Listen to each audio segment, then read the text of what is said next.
Moving right on, the power of destiny or fate. We get to some of the much more enjoyable movies. One is The Curious Case of Solomon Button. I know, you thought it was called Benjamin Button. Here's why I called it Solomon Button. You know how in Ecclesiastes it says there's nothing new under the sun? Did you know that line is exactly quoted in The Curious Case of Benjamin Button? And the irony of it is The Curious Case of Benjamin Button is Ecclesiastes. Yes, nobody in Ecclesiastes ever lives their life backwards. But the point is of the whole movie, and again, I don't think I'm spoiling anything huge for you here, the point of the whole movie is the fact that Benjamin Button lives his life backwards.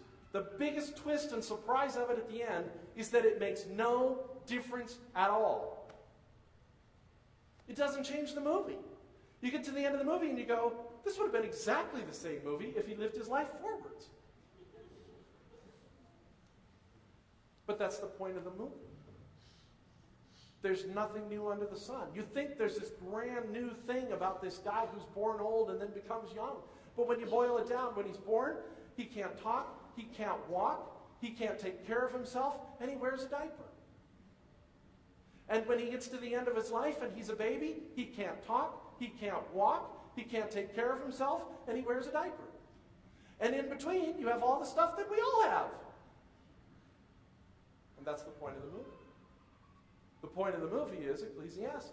There's nothing new under the sun, and it's all meaningless. And what do we do with it all? It just happens.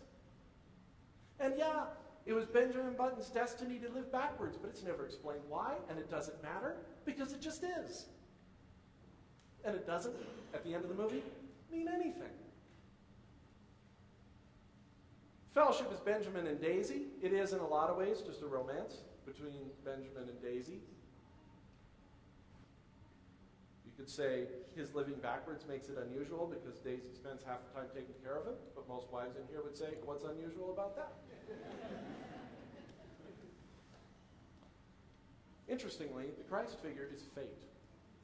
Nobody has a unique ability in this movie, not even Benjamin Button. That's the point. He lives backwards, but it doesn't give him any advantages. Life still happens to him. Fate is the Christ figure. Fate is the thing that just makes the world what it is. Substitutionary love is impossible in the context of the movie because nobody can make such a choice. Because fate is fate.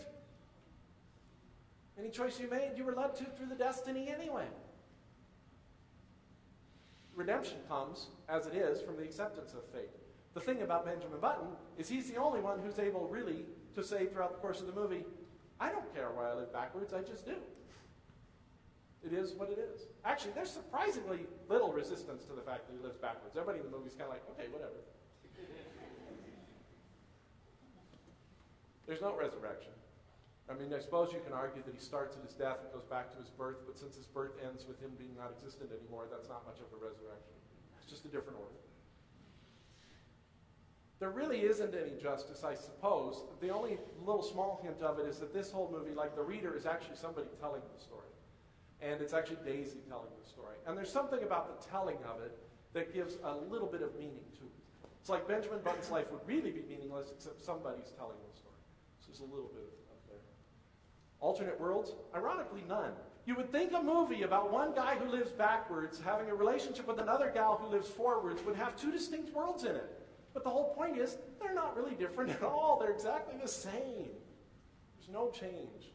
Interesting movie. I wouldn't have picked it as the best of the year.